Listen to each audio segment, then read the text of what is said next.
What's your business? Don't think when I'm riding by. Ain't no drizzle, be the truth off the east side. I know we ain't got my money because they ducking high. I grind for me and mine. I got the green light. I got to get it how I live it.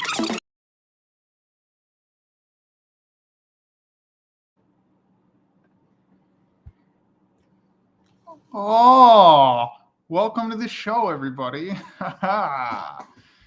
Watching from Saudi Arabia. It's 6 in the morning right now. It says, wait for it 1 second. And he laughs because I said, MBS, Mohammed bin Salman, is that you? Probably not. Or it could be. We don't know. Hey, Seam, cool to see you streaming. Thank you. Joseph Moldy Apple says, tremendous anticipation. Well, that's the only way to do it. In the past, I would like start a video and I would just start the video. And the first 5 minutes would be me riffing. I don't have to riff because now I riffed with cool Cosmonaut electric symphony stuff. We've got 35 viewers. Let's try to get it up to the 70s or so. A review says go Jeem. Riot Cult says go, go, go. We have Imperator, a Forge / Warhammer / whatever else he calls himself. And he He calls us ortho bros. Okay. We've got what up, Jim? Got I ponder upon the trap with ambition. This is mic drop. And Mike, or is it Michael? The emojis don't work well on here. Sorry, bro. Change background more than I do. I move around like not glued. My ass is not glued to one seat. Yo, you and me have the same name, Clayton. Okay. Is Jeep one of the people of the Horde? No, by Horde I thought you meant Horde versus Alliance on World of Warcraft. I actually mainly play Alliance. I don't mind the Horde, but I don't know. It seems like not a lot of people play it. And Orgrimmar looks like donkey's trough. Not trying to be mean, but Orgrimmar looks like a donkey's trough.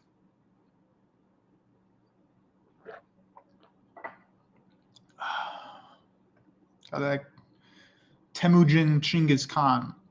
What's up, Christian here? Are you a Christian or is your name Christian? Because then your name would be Christian Aiden Nelson. Or you're saying you are a Christian.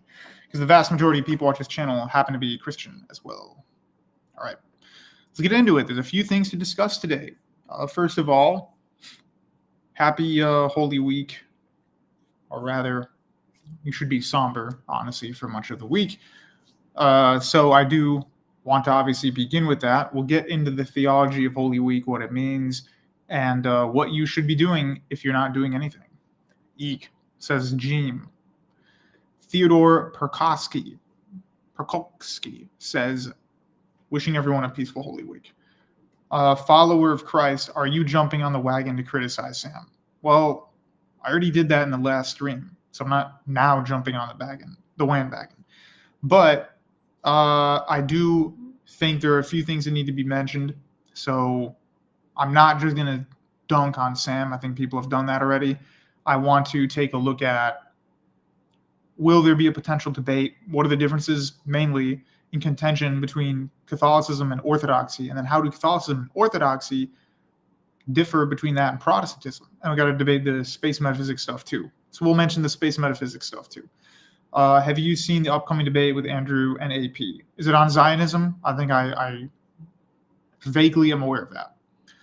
The mustache makes you look Cuban. I have hair on the rest of my face too, but the mustache is the more prominent one. So it's grown. It's doing its thing. Blessed Holy Week to all. I just tried leveling a war in Classic. I gave up. I don't have time for that. Dude, don't play Classic. If you're not 12 years old, don't play Classic because it's a very time-consuming game. Jim Khan of the Lebanese Khanate. I'm more of an ortho noob or boob. But why? Well, I'm going to discuss that, aren't I? Aiden says my middle name is Christian, and also I'm a Christian. I'm one of the dudes from Jay Dyer Sam stream. Well, good to have you here. Zionism stream. Okay, well, I think now we've amassed a good amount of followers, so let's talk about Katy Perry in space. And then we're going to get into the actual theological stuff after. So here we have Miss Caitlin Perry. Okay. If Katy Perry wants to go to space, that's why I've chosen this wallpaper background for the stream. We will discuss the differences between Orientalist persuasions and EO in a moment. Orientalist Orthodox. Like Lord Byron, or no, rather Lawrence of Arabia.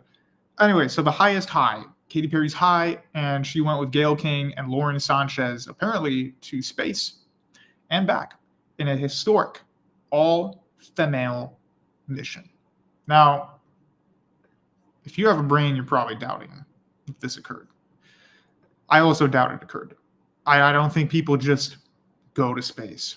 What's interesting is that Katy Perry said that she found the divine feminine in space. And I think that's probably why women say they need space, guys. Like, they just literally need to go to space. Maybe some of them should stay there. $10 USD from Arakoda. Thank you very much. Since the topic has space in it, I wanted to ask, is outer space not the second heaven in Christian cosmology? Why do lots of Orthodox think it's fake? Well, what Orthodox think is fake, which a lot of Christians think is fake, is that the universe is like 9 billion light years long, and the Earth is the size of, a grain of salt in comparison to that, so nothing matters, and we should just believe in nihilism. I think that most serious Christians who look into that subject don't really believe in it. Then you have kind of lay Catholics and lay Christians in America who are like, yeah, dinosaurs in space are cool, and I believe in God. And they don't really think about what's the issue of putting those two ideas together. So that's mainly it. Okay, that's mainly it. Not saying you're not allowed to believe in space, but to say we are a speck of pepper and the universe is larger than Lake Michigan and you're a speck of pepper, the earth is a speck of pepper, I don't know, man. That really doesn't seem to jive with the saints' theology and the Bible itself. So you can believe in space, not against space, not some kind of lunatic. But I don't believe that space is quite as large as we're supposed to believe it is. You do realize that the theology, and I say theology, of space was given to us by a liberal Catholic priest in a university. He burped out the Big Bang Theory. You don't have to believe in it. And actually, it's eerily similar to, it's like emanationism, except instead of things coming from nothing, they're eternal. But it's kind of the same idea. Katy Perry says she's trying to channel her divine feminine. Yeah, it ain't working, buddy. Rogue Renaissance says $4.99. Thank you very much. Super helpful work that you do, Jean. Blessed Holy Week to you. Cool. Thank you very much, Mr. Renaissance. We have Rachel Wilson says, oh, looks like I got here just in time. Indeed, you did. A lot of people did. So we're going to be talking about intergalactic. Yeah, great, Mars. Your name is Mars. That's perfect. Intergalactic feminism. So we're going to talk about that and old Earth versus new Earth. But first, let's talk about space paganism. So if we look at this Katy Perry stuff, she said that see, it's where I got the thumbnail from. Pretty clever, right, guys? She claims that she mastered the divine feminine. Let's take a look at that. She mastered the divine feminine. Well, if any of you know anything about Katy Perry, and I'm not going to make this whole stream about her, but if you know anything about her, she is literally like an occultist. Okay, I'm not saying she worships a god called Satan or actually believes in it per se, but she's kind of an edgy cultist who also believes in New Age spirituality. And I think her family has talked about that before. So first of all, anything that this woman says should not be taken seriously. And it's not even about, it's because she's a woman. Part of it is because women are drawn to this kind of like nonsense if they don't have a proper belief system. Whereas with men, they don't start believing in New Age space goddesses. They just, I'd say it, but they just kind of like watch Dornhub. Like that's kind of it. Like for men who just don't believe in stuff, they don't care and they just move on and they just become really, really degenerate.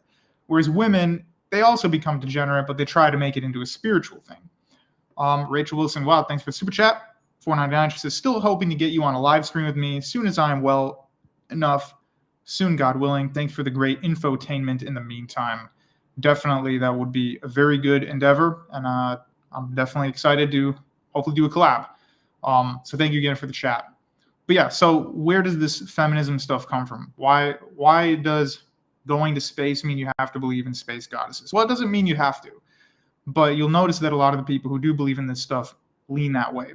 And there's a reason for that. So the whole space goddess divine feminine thing, they don't actually believe like Zeus or Aphrodite that there's literally a goddess out there. Rather that the entire universe is part of, I don't know, the womb of the goddess or something. And so you can see where, again, if we go into the domain of theology, this is just emanationism. So if you read some of the Platonists, so not just Platonists, but Middle Platonists and Neoplatonism, they believe in emanationism. It's kind of the same thing mixed with pantheism. It's like everything is God and God is everything, but also it's female. So everything is the goddess and the goddess is everything and she is everywhere and we're just part of that. Instead of saying, like the ancient classical pagans did, no, Zeus is over there. He's over there and he's not anywhere else. That's it. Or the Christians said, God's power is everywhere, but God is not literally sitting next to you on a chair. So neither the classical pagans nor the Christians said pantheism is correct.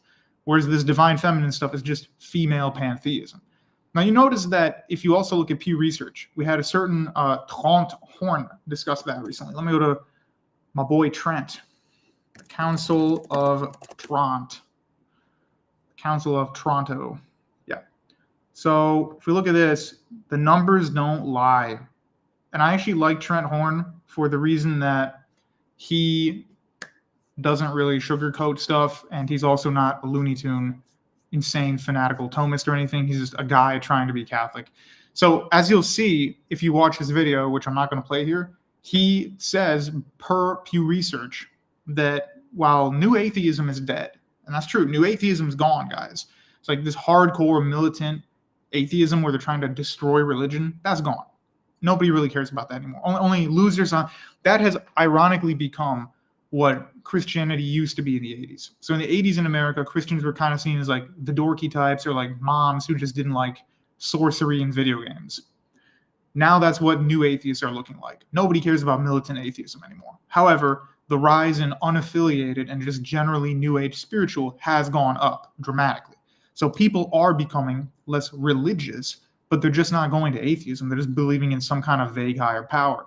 And a lot of Catholics are becoming Protestant, but we don't know what type of Protestant that means. I highly doubt they're turning into Presbyterians and Dutch Reformed. It's clear that they're becoming Baptists and evangelicals. And I think that really just has to do with these are kind of Catholics that maybe didn't read that much into theology, but you know what? They shouldn't have to. So that's kind of on the Catholic Church for not keeping their own flock in line. So if we take a look at this, someone says, isn't that what Hindus believe, that God is everything? Well, that's interesting, actually. I do want to take a look at that.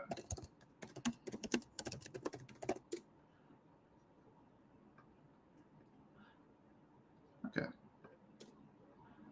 Yeah, great. So even though it's Holy Week, I know you guys don't want to see this like Hindu nonsense on the screen, but that is true. So I'm not that familiar with Hinduism. I'm just starting to get into looking at the Vedic religions, just in terms of studying it. They do believe that Lord Brahma is the god of creation. So this god is kind of the god of everything. All right. This god kind of emanates everywhere. And if you say, well, aren't those multiple gods like the Trinity? Because they all come from that one god. Yes, but each one of these gods is in itself a different god, even if it comes from the womb of God number one or God number two. That's actually Neoplatonism. So different beings that have the same DNA is not Trinitarianism. Trinitarianism is one being and three persons. So it's actually a different concept. And also this stuff predates Trinitarianism. So it didn't take from the Trinity and the Trinity didn't take from it, because otherwise it would have had to be in cross communication, and there's no evidence of that whatsoever. As a matter of fact, it would have been the Greeks influencing the Hindus and not the other way around. So that's obviously, from Alexander the Great's conquest. Arakota says, $5. Thank you very much. There's also been a rise of metaphysical idealism as well in the science community. People like Bernardo Kastrup come to mind. I don't know about Kastrup. I don't know who that is. Thank you for the super chat, though. I will say that that is true. There has been a lot of metaphysical idealism, and that's where they get their universal morality stuff from, which I've done at length. But back to Trent, like I was saying, guys, nuns and religiously unaffiliateds are growing. Nobody can deny that. And that just has to do with people realizing, okay, militant atheism is stupid. And even if it were technically true, which it's not. If you watch this channel, you know it's not true. But speaking through the perspective of somebody who doesn't know this stuff, if I'm the average American and I'm not super religious, why would I choose militant atheism? Because that in itself, you have to try hard and prove stuff. Isn't it more fun to just go through life thinking there may or may not be a god or a goddess, and we should just have fun and believe in very vague spiritual mumbo jumbo, like fortune tellers and horoscopes and crystals? Isn't that a lot more fun than trying to believe in atheism? And so I think that's where a lot of people have gone. Said, look, I'm not putting in the time and the effort to be a militant atheist. And I don't think most of them dislike or hate Christians enough to want Christianity to not be true. They just don't find it necessary in our day and age to belong to a formal religion. And that's the problem. How do you convince people? Even if you convince them Christianity is true, what if they're like, well, okay, I still don't want to practice it? Therein lies the problem. And that's kind of what a hardened heart or a stiff neck means in the Bible. Ain't no way Platonism got to the Hindus too. Cross-contamination. So when the Greeks were there, they learned about Hinduism, and the Hindus likewise learned from some of the philosophers. That's just undeniable. Because there's some crazy similarities that really shouldn't be there otherwise. Imperator says atheism was a tool by the elites to get the occult into Western society. Even atheism is not atheism. So yeah, you're correct, Imperator. Thank you very much. There are some Buddhist texts that is written in some old Greek scripts. Yeah, of course. So Buddhism, by the way, is a Vedic religion. Or a Brahmin religion, whatever. It's in the same class as Hinduism, and it almost destroyed Hinduism. Ironically, Islam saved Hinduism in South Asia by cutting off Buddhism from taking over. Now you know. Onyx says, if I wasn't Christian, I'd still be religious in the experiential sense. yeah, I mean, I couldn't imagine not believing in a formal religion at this point in my life. From everything I know, I couldn't imagine just kind of going with the flow. But I also agree with you in hypothetical sentiment. I could never be a militant atheist. I just, oh, let's just like feel the spirits and stuff. I had a phase like that. Not gonna lie. All right, so we have the Trent Horn stuff. We talked about Katy Perry and her emanative divine feminine nonsense. Is she trying to destroy Christianity? I don't think she cares. Let's be honest with that. Let's be honest with that. And then another thing that's interesting that I know some of you guys don't want to talk about, but I'm going to have to bring it up anyway. Okay. So you can get some weird guys here once I show this screen. Okay, so this is a flat earth model. Am I telling you to believe in it? No, but it is a flat earth model. Do I think you have to believe in the flat earth to be a Christian? No. Do I have a dog in that fight? No, because I don't think I don't think it really changes much of anything. I mean, people will say this is the biggest deal in the whole world. And if you believe God is literally above you, it changes your life. But I don't know, like I know that God exists and I fail to follow him because I'm just not a perfect person. I'm not even a great person. I don't think imagining myself on the earth differently would change that, to be honest with you. People say that, well, the globe earth is Platonic. I don't think it's inherently Platonic, but the models at which many modern scientists justify their understanding of the universe is in fact very Neoplatonist. So, Hack Bounties, or is it Hack Brownies, says Judaism, Christianity, and Islam are three Abrahamics. Okay. There's more than that, but okay. Hinduism, Buddhism, and Sikhism are the three. Oh, Dharmic. I said Brahmin religion. I meant Dharmic. Thanks for continuing that. Salman Rushdie reminds me of that Seinfeld episode where Kramer thinks that he met him. The opposite of faith is not disbelief. Disbelief itself is a kind of faith. The opposite of faith is doubt. I would say the opposite of faith is just indifference, but I get what he's saying. I'm not getting into the flat earth pill. I'm just saying that there are people who believe in it. They have their arguments, and it's just funny how I know they're going to come out of the woodwork the second we hear more about this Katy Perry stuff. All right, so we dealt with the Katy Perry, we dealt with this and that. Now I want to look at Mr. Shamoon. Okay. I don't know what's up. Okay. So we have Sam here. He's doing his videos. That's it. I don't genuinely think there's going to be a debate, but if there was a debate, I don't think Sam wants a debate to happen at the moment. I don't think Sam's stupid. Like, I don't think he's an idiot or anything. Oh, he's an idiot. He doesn't understand theology. He's not an idiot. Like, he knows theology, but he's not the master of the philosophy and the metaphysics. So if he's going to be debating absolute divine simplicity and the theophanies, that's not his circle. But proving stuff biblically is, which is why I defended Sam in that stream I did when he was fighting against Christian B. Wagner and the Thomists, because I took Sam's side. Like, as a Christian, to not believe in the theophanies is kind of dumb. But I think you need the proper theology to do that. As for Sam saying that John of Damascus says we believe in Islam being the true religion or something, or a true religion, that's not true. The quote, St. Gregory Palamas, not John Damascus. The quote that he gives is not actually say that whatsoever. It says that they attempt, but they have the wrong revelation, and they have the wrong way of finding God, so they're not really going to find God, but they claim to. So we're saying that we acknowledge that they claim to. We acknowledge that in a generic sense, are they an Abrahamic faith? Yeah.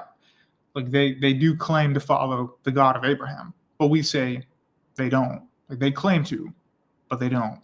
That's the difference. I know Sam is about to stream Sam citing Brittany effing Venti's Cope. I have not heard of this entity since like 2016.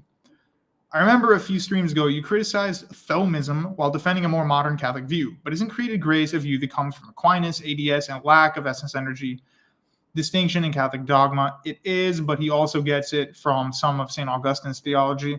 And so St. Augustine, he's not quite like a Protestant or a Roman Catholic. A lot of what he says is actually pretty Orthodox. But if you take some of his stuff a little too far and go extreme with his theology at the detriment to the Greek fathers, you can arrive at some of the things that Aquinas says. So Aquinas doesn't really invent stuff on his own. He takes what Augustine did, but then he sees it through the lens of Aristotle. And Augustine really didn't like Aristotle, so I don't know how you could do that system. It's like if I said I'm going to do religion based on John Calvin, but I don't like any of the sources John Calvin used. So Landon Lowe says that is what Sam is saying. No, Sam is saying that the Orthodox believe that that Muslims worship the same God. Orthodoxy does not say they worship the same God. It says they try to or claim to, but they don't. So they don't. I'm not going to go over Brittany Venti. I've not even heard of this person since 2016. So just let's calm it on that. I do need to pull up something else real quick, and then eventually I'll let some of you guys in, but not quite at the moment. What I want to discuss. Now I'm forgetting. Oh, yeah. That's right.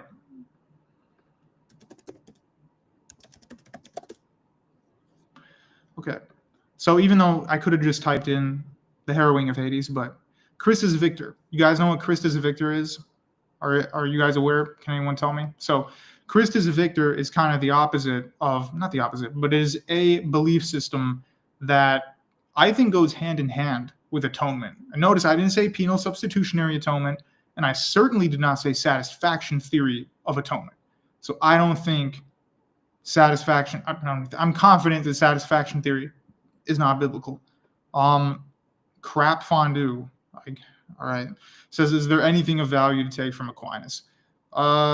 Yeah, I mean, he has some really interesting analysis of scripture, and his analysis of society is quite good. And when he says like harming animals is bad for human beings, so you shouldn't do it, that's half of the argument. So you should take half of that argument, but also say for the animal's sake, you should also not, abuse an animal unnecessarily.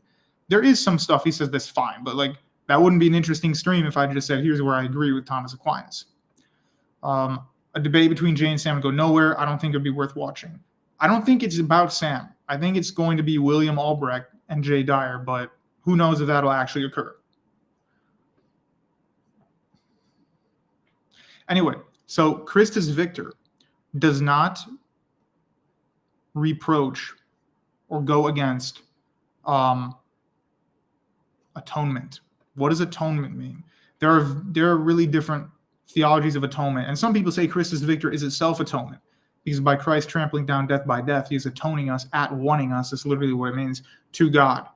However, I think people go a little too far when like, oh, I'm special, I'm Orthodox, I don't believe in that PSA stuff in the Latin West. But you guys have to realize the Catholic Church is not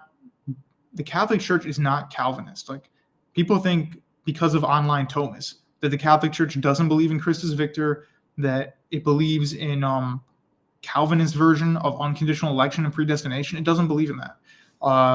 That Catholics believe in satisfaction. They don't believe in satisfaction. Maybe they did at one point, but they don't believe in satisfaction anymore, and they certainly do not believe in Calvinist predestination. If you're a Calvinist, you could accuse the Catholic Church of being semi-Pelagian. Like, that's how far you can go with this everybody's a semi-Pelagian nonsense. The Catholics would also be semi-Pelagian. Rachel Wilson says, imagine believing that nonsense is all they ever have, gossip and lies. Are you talking about the theophany theology stuff or the other stuff? I wasn't reading everything that Sam said, but yeah. I don't think Sam gets this stuff from like EO people that have been scandalized by Jay. So they send Sam like diss tracks, and they want to play in the mud with Andrew and Jay via sending their champion Sam like a rabid dog to attack them or something. So yeah. Imperator says animals and plants fell into a state of death during the fall. Well, couldn't you just imply that humanity did as well? I mean, as for free will, I don't think we can say that like cows and stuff have quote free will, but they have agency. They can pick between multiple choices. They just can't pick to become Einstein, but they can pick to walk outside or not walk outside. Like, they're not robots, but they don't have the kind of freedom that a human does. That's why we're stewards over creation. So guys, let's not do the drama in the comments. If you want to do drama, you can call in. I'm trying to talk about Christus Victor here. The point is, Christus Victor does not go against an atonement. An atonement just means that Christ atoned for us as the Passover lamb. So in John's gospel, he calls Christ the Lamb of God who takes away the sin of the world. Is that just because he experienced death, or is it also because of something that occurred on the cross? Well, it's both. By defeating death and destroying Hades, he is redeeming us to God. And there's so many verses in Paul's epistles where he talks about, and Peter as well mentions, Christ raises up humanity with him. So that is definitely, if you deny Christus Victor, you're not reading the Bible. I'm sorry. You have not read the New Testament, because the New Testament says over and over again, the number one thing people fear is the oblivion, the darkness of death. That's why I call it the edge of the void in that journal book I published. That's what they're afraid of. They're not afraid of the torture chamber of the Orphic mystery cults and Socrates. They're aware Gehenna is real, but they're not like, oh man, I'm scared of dying because of Gehenna. No, they're scared of death itself. And so when Christ destroys that, that is a change fundamentally in our reality. You have to realize that. In the Old Testament, they didn't think they would escape death. They said, when a man dies, his thoughts perish. That means he's extinct, basically, asleep in the grave. That's why it's called the pit, the grave, Sheol, okay, in the Hebrew, Hades in the Greek. That's not Gehenna, that's not hell. When people say Christ went to hell, because English doesn't have a word for Hades, that's grammatically incorrect, because that word is also used for Gehenna. So he went to death. He went to the place of death, and he destroyed death, and he bestowed life upon those in the grave. That is what Christus Victor is. The New Testament also says that for our sin, he was put to death. It says before he's entered the grave, the pit, Sheol, Hades, he was put to death. He took upon the weight of the world. However, that's where it stops. From my reading of the New Testament and from all the Orthodox fathers that I've read, by fathers, I mean church fathers, but also our saints, there is not this Calvinist courtroom drama that I'm seeing necessarily. So this idea that we need to be paying back a debt of blood to God, and furthermore, due to satisfaction theory, God is so angry that his violence, like water up in a dam, has to be released and go somewhere. It can't just dissipate. So it's almost like God's out of control and he has to blast this target, and that target is the sun. Orthodoxy doesn't accept that. And to be honest, neither does the Catholic Church. So the guilt that's put in Catholic theology is not, oh, we're guilty because the Father unleashed the ultimate destruction on the Son. No, the guilt is about original sin and about Christ dying for us. That's what it means. Okay? Those are not at the detriment of the others. Made by Jim Bob. Thank you very much for the super chat. Great to have you here, Jim Bob. 1999 USD. That's really helpful, and I do appreciate that. So thank you. You didn't have to do that. He says, at what age did you begin studying theology? Well, I'm 28 now. I began very loosely at maybe 24, 23, and I would say the last 2 years of my life, I learned way too much at a very accelerated rate, and that caused me some spiritual problems, not going to lie. And so I recommend that people take their time with this, because you don't want to go into a rabbit hole and deconstruct yourself. That's why I was so harsh with, what's his name? Young Don Reborn, when he deconstructed himself, because he did what I did, but in fast forward, and he wasn't able to maturely give a critical assessment and use his critical thinking to actually go to the logical conclusion of any of his beliefs. So we went from one step to the other. So it took me some time, and I would recommend people take their time. And there's nothing great about mastering all this stuff if you don't live it. So it's an experiential faith. But thank you again, Jim Bob. That's awesome. I'm going to open up the chats in a second if people want to call in. Steve W. says, Super Chat, 199 USD. I'm leaving the Melkite Church for the Orthodox. You're a Melkite Catholic, Eastern Catholic. My grandmother was. I'm assuming you're Middle Eastern or not. I mean, because when people say Melkite, that doesn't just mean Byzantine Catholic. Because the Russian or Ruthenian and Belarusian and Ukrainian Catholics don't call themselves Melkite. It's an Aramaic word, Syriac. So anyway, you as an Orthodox should believe in Christus Victor 100%. If you deny that, you're not Orthodox and you haven't read the New Testament. But if you say Christ didn't die for our sins, again, have you read the New Testament? So the question is not, did he die for our sins? It's what does that mean? Okay, because when Calvinists say he died for our sins, what they really mean is he took the place of our sins, number one. Number two, he took on the wrath, the unquenchable power of destruction that the Father blasted the Son with. They also believe it's a courtroom drama. So you don't know what that is, you can read Calvin, Knox, Owen, etc. That's what they believe in, that this is all legal, and so they really essentially deny Christus Victor. Now, some high church reformers didn't. So you can't walk around saying all Protestants deny Christus Victor. Some didn't, most did. And that's because they highly emphasize the PSA atonement, the PSA theory, as well as satisfaction theory. So we don't deny a form of atonement. We don't deny the death of the sin. That's why it's called the Lamb of God. What did the Lamb do in the Old Testament? Well, in addition to taking on the sin, his blood covers. Okay, let's look at that really quick. Hang on.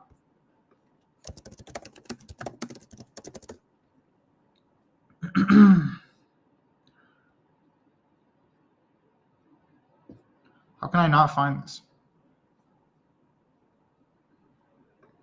Yeah, that's good enough. Okay. The Passover Lamb of Exodus. What does he do? People always think about, again, if you're talking Calvinists and stuff, we're talking about the legal ramification. But what else does the blood of the Lamb do? You guys read Exodus.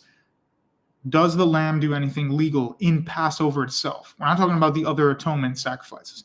But for Passover itself, does the Lamb do anything legal? Or does God simply say, have the Lamb's blood cover your door, and then I may pass over you? So the blood covers them. Now, do you guys know what the word propitiation means when St. Paul says that Christ is the propitiation for sin? I bet you didn't know that the Greek of propitiation means hilasterion.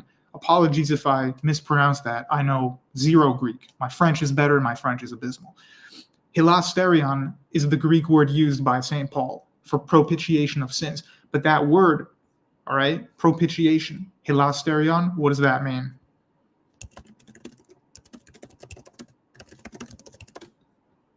I should have just had these images ready. My bad, guys. Here's what it means. So if you, whoops. Yeah. So St. Paul calls Jesus Christ the propitiation. It means mercy seat. The same word used in the Septuagint for mercy seat. So Christ is not just, it's a legal thing. He's literally covering the presence of God, and he's covering our sins. And he is described as the place where the presence of God would dwell. That's really deep if you know what the Greek means. So that is what it means for Christ to be the Passover lamb. That's why John calls him the Lamb of God who takes away the sin of the world. Because he's taking away the sin of the world and he's covering us with that blood. That's what it means. But that doesn't mean what Calvinists say, and it does not mean satisfaction theory. You guys understand the difference there. Free bands, cash, sincerely, Orthodox. Okay. Well, thank you very much for the $1.99 Orthodox mixtape. Yeah, the stream title is just to let people come in. But anyway, if we go back to Christus Victor, you don't need to say, I don't believe in atonement, because Christus Victor is an atonement theory. So it's like a word concept fallacy. But you're not denying the crucifixion. You're not denying that he went to Hades. You're not denying that he was punished. But this punishment is by the people who reject him, not this like unstoppable violence of the Father upon the Son, as if the Father cannot control himself. You know, people say, well, what about the verse where it says, you know, it pleased God to bruise him or strike him? You have to compare that with Isaiah 53 and Ezekiel 18. It says he does not take pleasure in the death of anyone. So this is not something that gives God pleasure and joy and happiness to see the Son suffer. It's something that happens out of the love of God the Father, out of the love of the Son, right? What does it say? For God so loved the world that he gave his only Son. Okay, so he gave his only Son for us to have a chance at immortal life. Not God so hated 98% of the world that he, you know, terrorized and punished his Son to take on all that violence because he's just so furious at everybody in all of history. Okay, I'm going to open it up in a second. Hope you guys understand the differences there. What else did I say I was going to talk about? Oh, so my point is, when you look at the Catholic Church, okay, people think the Catholic Church is, oh, it's just pure Augustinianism. That means we don't believe in any of this, you know, Christus Victor. That's just really not true whatsoever. Okay, the Catholic Church is really a lot more similar to Orthodoxy. It's more similar to Orthodoxy than people who say that think. But its school of thought is, of course, the ancestor of all of Protestant Reformed theology. But Orthodoxy and Catholicism share this root of Christus Victor. So the Catholics happen to lean more into the guilt side. the penal substitutionary atonement side, but they still have Christus Victor, whereas the Orthodox focus on the Christus Victor the most, but they still have forms of atonement. So it's not like this is just, free grace versus Calvinist or something. They're closer than most people would actually think. Yeah. I'm aware of Isaiah 53. I did bring that up. It pleased the Lord to bruise him. But why? Because he loves mankind. So it's not because he has to take on this ultimate form of insane levels of violence that the Father can't control his wrath or his rage. Because the same people who say that will say, actually, God doesn't have free will because of Habakkuk 2 or something. So he's compelled by his nature to do everything. So God can't have rage because that would imply that anger is an emotion of surprise. That would imply God is surprised by something. But per the sovereignty of God, God can never be surprised. So how are those same people saying, oh yeah, the Son had to take on all the rage of the Father, but also the Father doesn't get angry? So like, which one is it? Is he angry or is he not angry at all? And this is all just theater. This is my problem with these kind of beliefs. It just seems like theater. Like God is just, all these emotions and stuff are fake. It's just accommodation. And he's just doing this for whose benefit? There's not a God above God telling him what to do. Unless, of course, you believe that the divine nature forces the Father to act a certain way. I mean, that's just kind of nonsensical. So anyway, if God does not take pleasure in the death of anyone, even the wicked, he doesn't take pleasure, then why would he take pleasure in the death of his own Son? For God so loved the world. You understand that theology? So I'm not attacking you, Scythe Main. I'm just clarifying for the audience that God loved the world. That's why this occurred. Not God hated 99% of mankind. Okay. I'm now going to let some people on. Don't talk chunk. By chunk, I mean don't come on here and talk nonsense.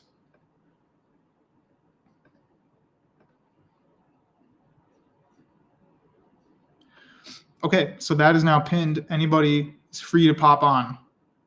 So do you think Mel who? Mel Gibson? Do you think Mel Gibson will depict the descent into Hades?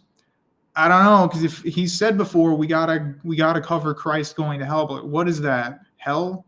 That makes me a little uneasy. He did not go to the place of fire. And so if Calvin and these other guys say actually his soul was in hell for 3 days and it burned because that's the only way to satisfy satisfaction, yeah. Sorry, Buster Boy, that's not in the New Testament. So much for sola scriptura. Okay, guys, lines are open. You can call in. These absurd beliefs make God seem bored like he's playing chess with himself. Don't get carried away. There are people who actually think that. I used to think the church completely rejected everything but Christus Victor until I saw Father John Whiteford's blog post about the subject. Yeah, they don't reject everything, but we do reject satisfaction. End of story. We don't take this, God is so angry, he has to put his anger on the Son. God's not out of control, guys. That's not even Catholic theology at that point. So in past streams, I've talked about the difference between Latin and Greek schools of theology. But remember, Latin theology was still part of Orthodoxy until like the early 900s. So Latin doesn't mean only Catholic. It just means the Catholics lean one way and the Orthodox another. You also have to realize it's not all literally about theology. Some of this stuff's political. Carolingians, Merovingians, Ostrogoths, Visigoths, the papacy, Charlemagne, Holy Roman Empire. A lot of that's not theology. It's just not theology. Hello, two criminals. How's it going? Good. So when you're discussing these beliefs from the Eastern Orthodox perspective, do you know if there are any differences between that and the Oriental Orthodox perspective or the Eastern Catholic perspective, or are they largely aligned? Just for the sake of the audience to make comparisons and put things in context. Yeah, definitely. So definitely I'm happy that you brought that up. Let me just pull up the image that I had earlier because I thought Sure. That was pretty good. I'll do this one just for now because I think we're on this topic anyway. Okay. Okay, you were saying, is this similar to the Oriental Orthodox? Yes or no? Yeah, is the beliefs that you described of the Eastern Orthodox Church, is the Oriental Orthodox largely in agreement, or is it something different, but the Eastern Orthodox and Oriental Orthodox laymen don't realize there's a difference? No, there's not a huge difference. So Redeemed Zoomer made a video where he said the Eastern Orthodox are super mystical and the Eastern Orthodox are more Pelagian, and the Catholics are not mystical and they're not Pelagian, and the Orientals are in the middle. That's really not true. That's a really kind of a gross, and by gross I don't mean disgusting, but just a gross mischaracterization, overgeneralization. There are figures in Orthodoxy that seem like they're just talking about Pelagianism, but I have to say there is no such thing as semi-Pelagianism. Like, you are either a Pelagian or you're not. Now, if you're not a Pelagian, there are multiple schools of thought. There is Calvinism, Scotism, Thomism, then there's mainstream Dominican Catholicism, and then there is Eastern Orthodoxy and the OO Church as well. So OO and EO are on the same in terms of predestination. And in terms of this topic, the OOs sometimes might emphasize the atonement stuff a little more than the EO, but it's really not noticeable unless you're like obsessed with theology and you're reading into this topic too much. And like all you do is read nonstop theological dissertations. You may notice some OO writers, maybe on the Syriac side of the church, mention the atonement stuff more than the Orthodox, but never so much it's like, oh, there's a huge difference in the school of theology. For them, Christus Victor is still the primary element of what Christ had to do, complemented with the atonement. Like, they both go hand in hand. So it's the same between them. Anybody who says they're not does not really know what they're talking about on that subject. So that would be my answer. Blue Skittle 9.99. Thank you for the super chat. We got to convert Mel Gibson before filming. Well, maybe you can. I mean, I've never talked to the guy. And yes, I will talk about Holy Week very soon. Ethan, you do. That was the point of mentioning all this stuff about Christus Victor. This is about Holy Week, but we'll get more into it in a moment. Anyway, does that satisfy the question? Yeah. So both focus on Christus Victor. OOs might sometimes put a little more emphasis on atonement, but that's like really nothing serious in terms of difference, from what I understand.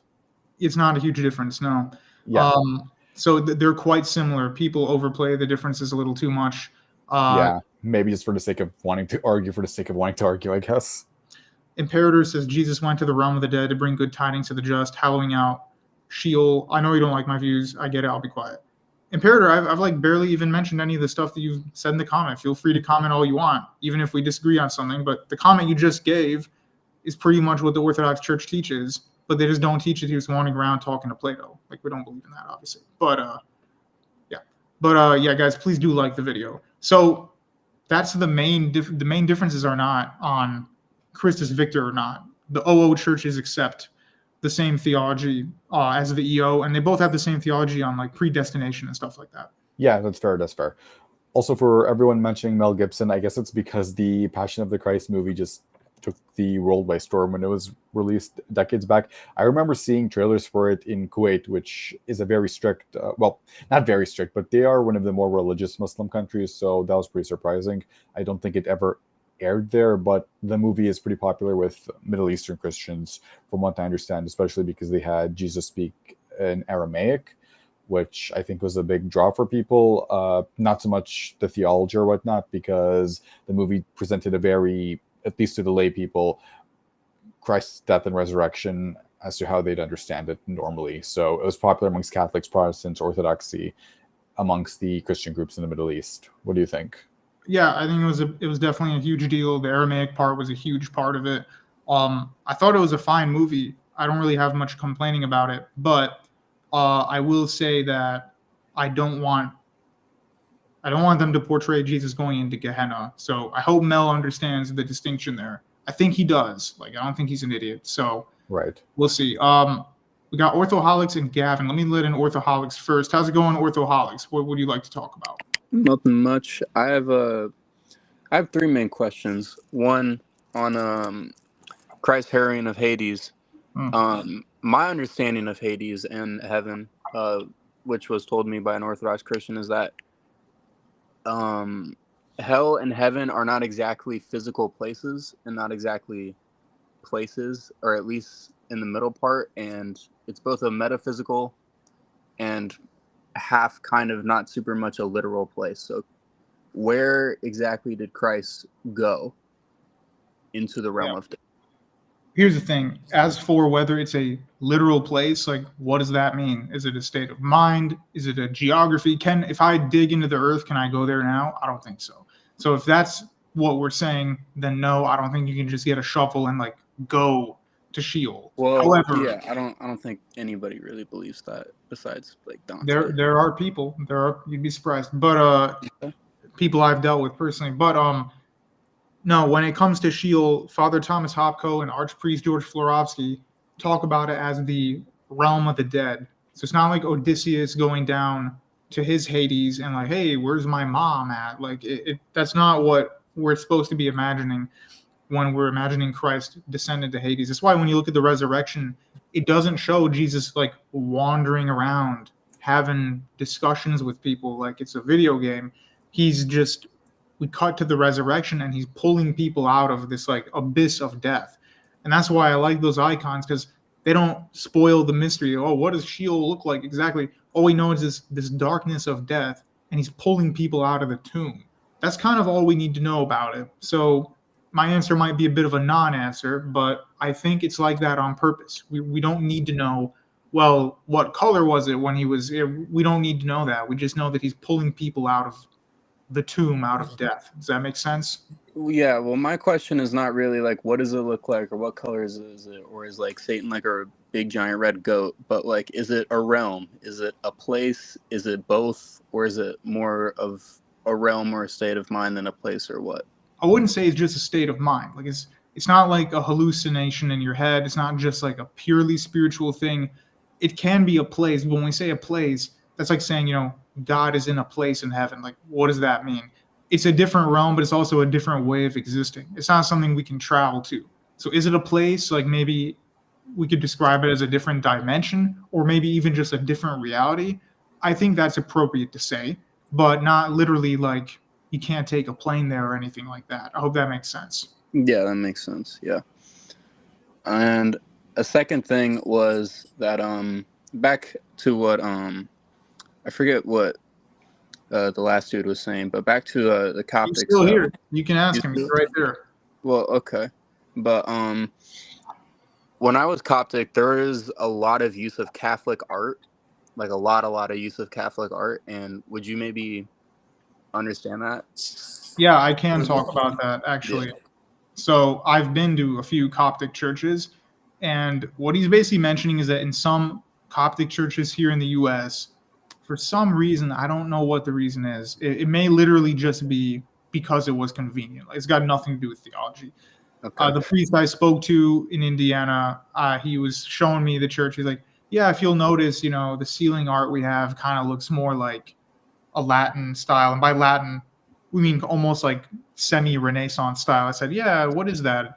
He just went, I don't know. Like the people who designed it just chose that. And that was kind of it. Like it had no theological seriousness at all. It just, I think that when sometimes people don't have a ton of resources and they're building a church in America, they're just going to hire people who know how to paint whatever they're going to paint. And sometimes it ends up looking really fitting. Sometimes it doesn't. It is what it is.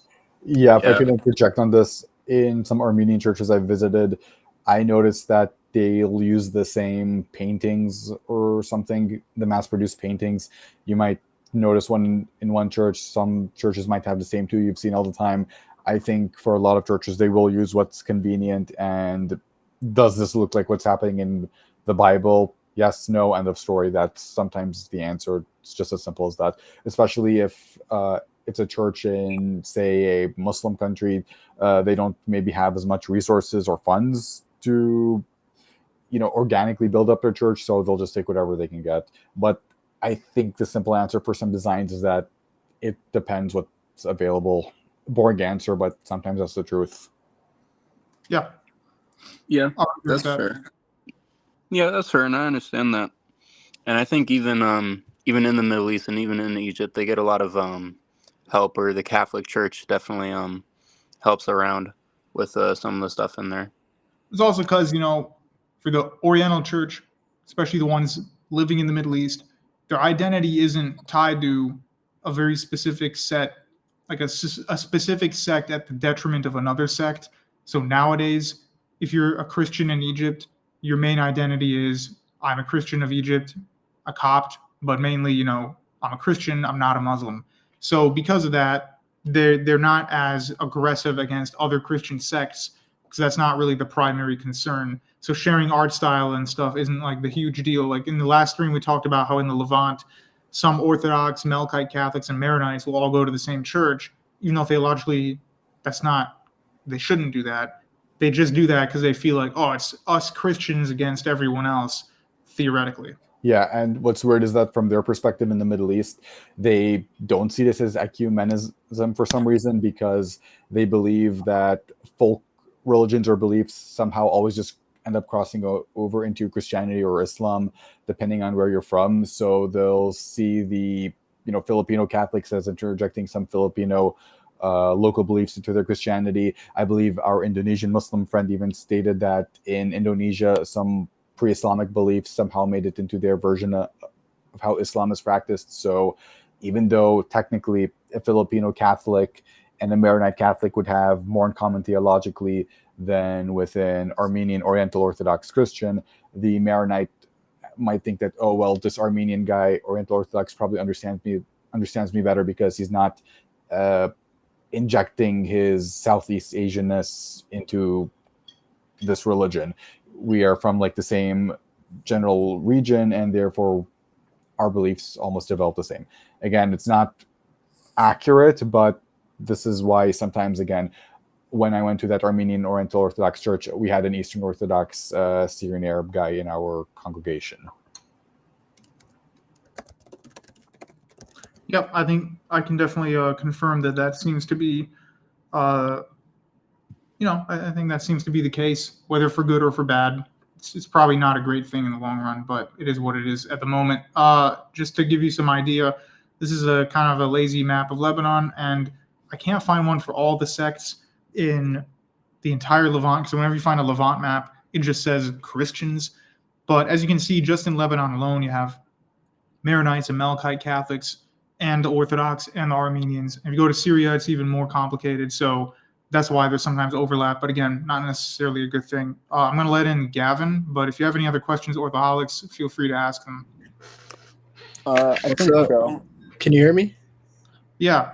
Hey, Gavin, how's it going? Okay, what's up? I'm good. I have a question about, so like on the Day of Judgment, like what is like the Orthodox view on like a scale of like judging like you're good versus you're bad? Because I know like in, like not everyone's going to be in like the same state in heaven, and not everyone's going to be in the same like state in hell, like whatever that means.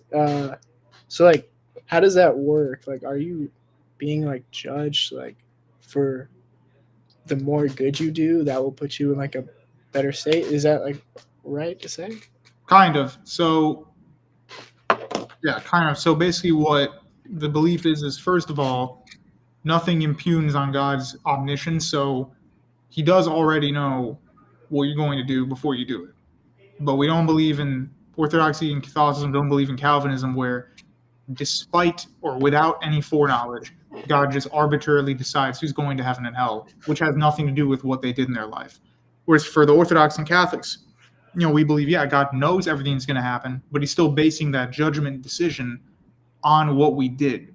Even though he knows it 100 years ago, he knew what I was going to do throughout my entire life, but he's basing his decision on me, on still those actions that I will be doing in the future. So that is the one thing to point out. The other thing is, yeah, not everyone's experience of judgment is going to be a little different depending on who they are. As for hell or damnation, there's kind of different there's like different experiences, like you said. So on some level, if you look at the New Testament, the parable of the wedding feast, the people who didn't make it into the wedding with the proper clothing, it's their own fault, number one. Number two, they're in the place of the outer darkness where they're upset. And it's a very sad picture. He's not talking about people being tortured and stuff in Gehenna.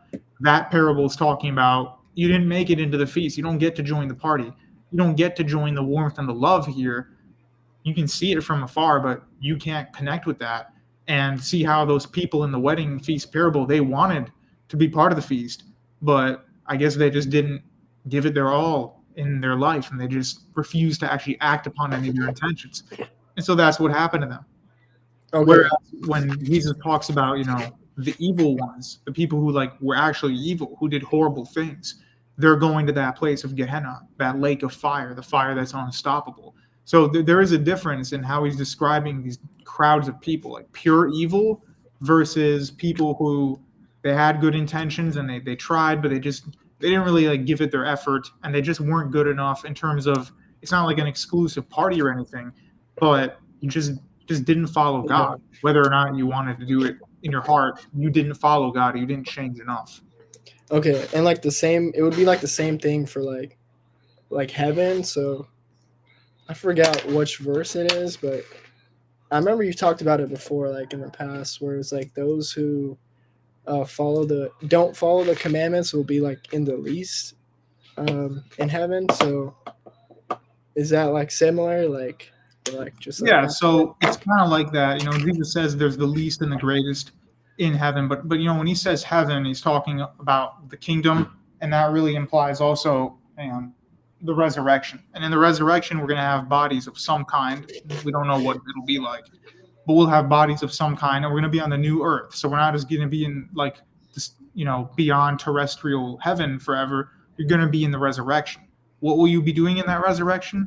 Well, that kind of depends on, again, the kind of person you were. It's not like, there's one level of the resurrection where people are just sitting around in poverty and then other people are rich and they're driving Ferraris. Like, we don't believe in that. But people will have some kind of different way in which they're perceiving God's glory. I guess that's the best way to explain it. Yeah. So like there's like a punishment in the grave type of thing, like sort of like similar to like Islamic view, like Orthodox. What do you say about the Islamic view? Because they have like the punishment in the grave where like, like if you like skipped like the Fajr prayer, like.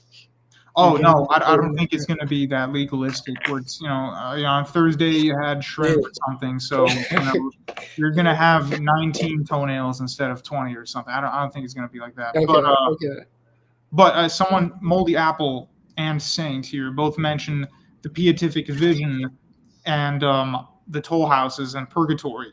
So Warhammer, I'm not RC, so I don't believe in purgatory, but I do believe, the theory of the toll houses seems to jive with what the saints say, which is basically on your ascent to heaven, the demons try, to tempt you, try to one last chance of darkness. And so it's more of a trial than it is God has to, burn you or purify you like sanitizer for 900 years. Or, if you had grilled cheese one too many times, it's actually 950 years. And then, I'm just joking, but based on these amount of sins you've racked up in Catholicism, it's a little more legalistic. And X amount of years is how many you'll be doing time in purgatory. Whereas for the toll houses, it's not some kind of thing where it lasts 1,000 years, even in the mind of the believer, even if it's not reality. That's not really the case. So that would be that. Was that helpful, Gavin? Oh yeah. Sorry, that was helpful. Appreciate it. That's probably it. So thank you for answering that. Well, thanks for calling in, man. Yeah. You guys have a good one. Thanks. Have a good Holy Week. Okay. I do want to get one other thing up because people were asking about Holy Week. That's why I have this image here from a Greek Orthodox church. So I think Holy Week's pretty self-explanatory, guys. Other than Thursday and Good Friday, those are big. You should go to those Vesper liturgies for that. I don't know why you wouldn't, unless you have some kind of very pressing concern or you're at work. I would go to those. There's going to be a procession around here on Good Friday. So if you not saying make up for lost time, but for me, I always take Thursday, Friday, Saturday fasting pretty seriously. So I would recommend that just on a personal way, but again, talk to your spiritual father about that. Don't talk to Gene. But that's just my opinion. I'm just a guy on the internet. Yeah, in my area in Toronto, I'll try to go to the Armenian Oriental Orthodox Church in Toronto on Sunday. There is pretty much no church I can relate to near me in this area, Northern Ontario, where I work in. So, it would be pretty good for me. My dad is encouraging it, and they're still in Kuwait during Holy Week, but there is an Armenian church there, so that's what they'll be doing. I encourage all people, like on Sunday, if you're going to go to church any day of the year, at least let it be this Sunday. That's probably like the best time to do it, because I know people are also busy with work and just life in general, that maybe they don't have the time to go to church every week or whatever, and sometimes there might not be a relevant church nearby, but make your weekend plans now. That's what I'm saying. Yeah, definitely. And then, Good Friday is just as important. So, I have family members that don't take everything 100% seriously. And for them, it's like, oh, we got to go to Easter Mass, but Good Friday is not that important. It's like, yeah, it is actually, because this is the most somber day of the year. So, and by the way, that's a fulfillment of the Yom Kippur from the Old Testament. So, I mean, yeah, it should be very important, and it should be as important as Pascha itself, so the resurrection, I would say.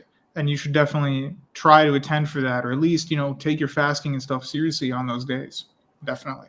I believe both the United States and Canada have Friday and Sunday off. At least in Canada we do. So again, make your plans now if you can, guys. This is the best time. Yeah, definitely. Guys, the call-in option is still there if anybody wants to. It's pinned at the top. So you do have the ability to do that. I missed some comments. They took a second. What should we do the other days of Holy Week? Well, just if you're Orthodox, you can Google your Orthodox church, specifically your parish, or if not, look up the, what do they say for the entirety of the Go Arch, for example, if you're Greek, in the Greek jurisdiction. Here's what you do on these days. There are scriptural readings, fasting recommendations, obviously, and other things that you should do. So just go take a look at that. Our cousin from Saudi says he will go pray in the desert. That's actually I think that's a great idea. All I've got here is the beach, so who knows? But it would be good, I would say, to get some nature as well. We're all on the internet all the time now, and so I would recommend personally, there's not spiritual advice really, but it's just my own experience. I would recommend personally that you do go into nature, because most of the Bible, many of the events happen outside, and people are outdoors, and creation that God made is good. So it's inherently good. So go and see that.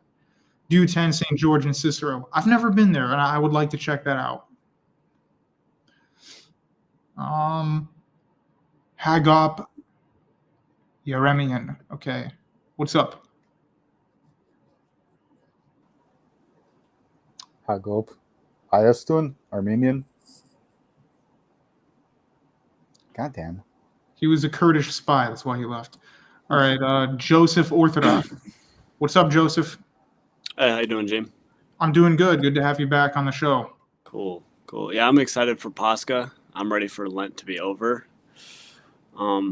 But you are right when you say like the Thursday, Friday, Saturday.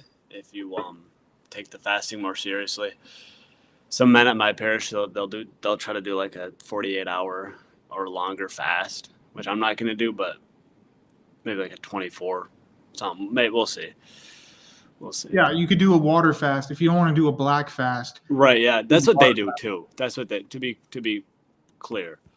That's what they do. Yeah, those are good. I would recommend a water fast because, thing is like when the Muslims do it for Ramadan, they're going to eat a lot in the evening. So if they don't have water all day, they can kind of make up for that fluid intake. But if you're going to do 24 hours, you do at least need some water. Yeah. Yeah, and if anyone does that, add like a little bit of sea salt to it as well. I did that. I remember I did that. Well, I did it on 3 occasions. One time was last year's Pascha. I greatly enjoyed it. I thought it was nice. Like people think, oh, you're punishing, you're slaughtering yourself. It's like you're disciplining yourself, but it can be a good kind of discipline. Like you can enjoy disciplining yourself that way. And then I did it again one time just when I was in the middle of the week one time. I thought, hey, I should probably, it was when I had that injury and I was looking at an old stream of mine and I was more overweight and I didn't even notice. Looking at it now, I was eating like cheeseburgers all the time. Like maybe I should stop for a little. And then I had food poisoning a few months ago and that I barely ate for 2 weeks. That was I mean, our bodies kind of naturally force us to fast when we're sick too. So, but if you properly prepare for fasting, it actually is, if you properly prepare, it is an enjoyable experience in a sense. Sure. If you go into it, you're hydrated, you're not like actually malnourished, you can survive a day or two without food. Oh yeah. Like once you get over the initial anxiety of just like, oh my gosh, I want to eat. Yeah. We also eat very often. Like, maybe you don't need to eat as often. I mean, it depends on the culture. Some cultures do eat very often, but what they eat is not really calorie high foods. So there's that as well. As for the guy who just asked that question, are there any questions I cannot ask if I come on regarding theology? No, but just don't be inappropriate. But you can ask anything, but if I'm not read up on it, I'll just tell you I'm not read up on it. So I won't answer something I don't know about. And then Saint says, are we supposed to fast from sundown Thursday, Friday, and Saturday of Holy Week? That's what you're supposed to do if you're really devoted to it, but most people aren't. And so, again, your spiritual father will assign you what is appropriate to you. So remember, that part's very important. That's it. So whoever was going to call on, we're all waiting. Dark Sun. But yeah, yeah. So this is a good example of what it's going to look like in the churches, or has looked like. How was the Palm Sunday for you guys? It was good. It was all right. Yeah, there was Palm Sunday is always weird because it's like his triumphant entry, and he's about to get betrayed, and it's about to be a somber. So it's like a bittersweet. While Pascha is just awesome in the truest sense of the word. Palm Sunday is cool, but it's also like I said, bittersweet because it's about to come. So those are my thoughts on it. Definitely. And then last year I really wasn't able to enjoy Pascha at all. I'm looking forward to actually enjoying it this time. I was so distracted last year, but be better this time, definitely. Sadly, I couldn't do anything for Palm Sunday because I had to focus on getting back to Northern Ontario for work. But because, we also have Monday off this coming week, I should be able to fully enjoy my Sunday for Easter. So that's good at least. Good to hear. And then someone on Twitter asked me about the other book I'm going to be releasing. I'm not going to be doing that until obviously after this week for obvious reasons. And it wouldn't be ready anyway. But don't worry about that. Focus on the week to come. And Mars says, as a non-denom who's leaning towards orthodoxy, suffering in the form of fasting or abstaining from personal pleasures has drawn me closer to Christ. If you can call it suffering, he adds. I'm not versed. Yeah, I don't know if we would call it suffering, but discipline, abstaining, aesthetics, sure. There's a reason for that. Like, there is literally a physical reason for that. It's not just because the religion says so. Like, you can prove this empirically. When you are enjoying doing things only that you enjoy, it's actually really bad for you. So when liberals say, people just want to control other people, they don't want us having fun. If you only have fun, your brain will turn to mush. I'm attested to this. For some long time after I graduated college, I was unemployed. And I just did whatever I wanted. And after a while, man, I got sick of it. Actually, believe it or not, that's how I ended up dipping into theology in the first place. Because I was like, I just have nothing to do. I'm going to try to do something intellectual. And it took me many years to actually learn anything. But after a while, it's bad for your brain. And I'm not going to get into details, but certain physical things of pleasure that men are known to do in this country, that's also awful for your brain physically. And it gives you this kind of really impatient mentality where you snap at people, you get angry at people, you can't focus, and your life just becomes on edge because you're chasing that dopamine. Same goes for scrolling on your phones. So as a matter of fact, it is good to sometimes have that shock, like you're shocking yourself in ice water. That's what the abstaining should do to your system. What do you three guys think about that? Yeah, I think that's pretty spot on. I'm in a child psychology class right now, and even there, children who exert more effortful control, basically just delayed gratification, always fare better almost across any metric. So I think you're correct when you say empirically, it's kind of proven that if you can abstain or have delayed gratification, you're going to fare better than people who just go for the next thing and are like I think the Bible talks about this where their stomachs can't be filled. I don't know that verse. I'm not well versed in the Bible, but there's a verse that talks about their stomachs being filled. And if you extrapolate that to more than just food, it can be with online stuff. It can be videos. It can be seemingly actually innocent things too. It doesn't have to just mean pornography. It can be other stuff that isn't. Yeah, it can be evil. Just brain rot, comedy for 5 hours. So it's so bad. It can be so bad for you. I definitely agree with that. I mean, it really does change. Like when you fasted, you feel like lighter. And I'm not talking about, oh, hey, you're not fat anymore, fatty. But I mean, you do feel lighter. Like your blood doesn't feel as thick, and you don't feel like you're gonna snap at everything. Everything's got to be an emotional response. Maybe that's just me. Maybe I'm not a guy with great impulse control. But when I fast, I don't feel that kind of need to snap into impulse, lack of impulse control, and just everything's got to be a red hot reaction. I'm a very happy guy on these streams, but I'm generally a happy guy in real life, but I do get angry very quickly. I notice when I fast, I'm way more patient, but not submissive, not subservient. Just I can contemplate things a little more maturely. I don't know if it's the same for you guys. Yeah, I used to What have a about- problem. Sorry, go on. No, you go on. Okay. Yeah, I did have a problem with getting angry real fast myself. It's gone down a lot over the last few years. I did take some medication for that. I also had issues again where I just randomly tried to imitate people. I'd randomly get overexcited for no reason. But I'm at a bit of more of a calm right now. And also, I think if you're surrounded by good nature or at least good sights, putting down the phone and the computer is going to be very helpful. And just sometimes take a walk, enjoy God's creation, enjoy the people around you. That's what I think is really healthy. I do understand that for some people, though, that they might be surrounded by areas where, you can't really take a walk in nature, or the society or the infrastructure around you isn't very good or conducive for that. It might encourage instead people to be holed up in their cubicles or in their apartments or homes or whatever, instead of going outside and seeing the world. But again, maybe make a plan for a day or two, just unplug a bit, go take a walk, enjoy life, society. What I'm saying is touch grass or sand. Touch in the sun. desert. Yeah. I will say one thing real quick before, I don't know, Orthodox, if you were going to answer that, but I do want to mention one thing. So this woman looking at the sun is actually really important. I highly recommend anybody, when you wake up, before you wash up, before you touch any screens, before you turn the lights on, the artificial lights in your house, look out the window, even if you don't get direct sunlight, but at least it's bright, it's like daylight. Look out the window for just like a minute or two and just let your eyes take in that rich brightness.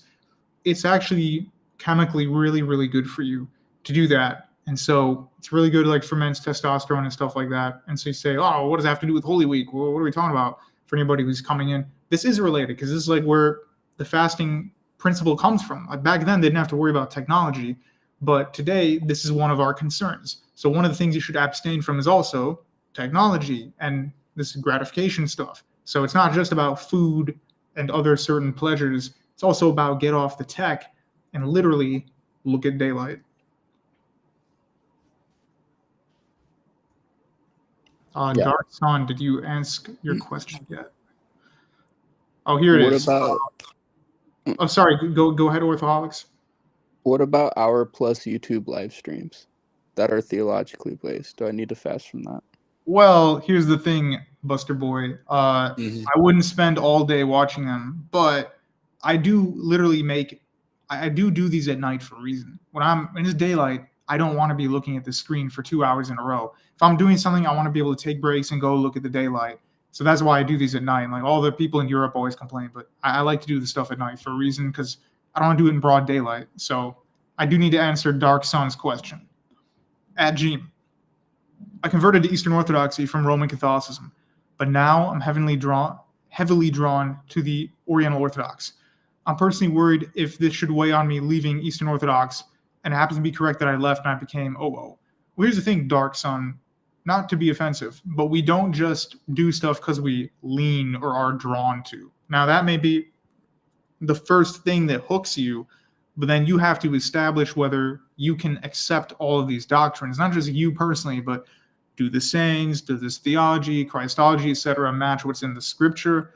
And is this a life you can actually live? I'm not saying you can't do any of those things. I'm not dogging on OO. I'm just saying to be mature when we're looking at, am I converting? Am I doing this and that? Dark Sun, if you only recently left Roman Catholicism and became Eastern Orthodox, I really would recommend you do not switch very quickly. Because when people do that, it's a shortcut to constant switching.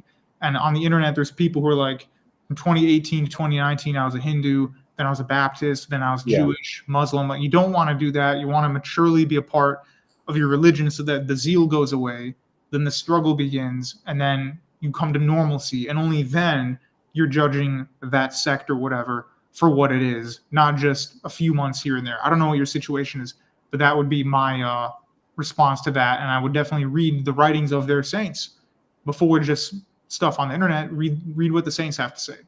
Yeah, also, if I can be a little blunt for 1 second, in the OO churches, you know, the Copts, the Armenians, Assyrians, and whatnot, churches there are also heavily tied to ethnicity to some extent. So if you want to convert to OO, they might be a little hesitant to take you if you're not from, say, the culture or group. I know that doesn't sound like a really nice thing, but I don't know. To our Coptic friend, what do you think? I have two friends. I have two things to say. Yeah. Go ahead.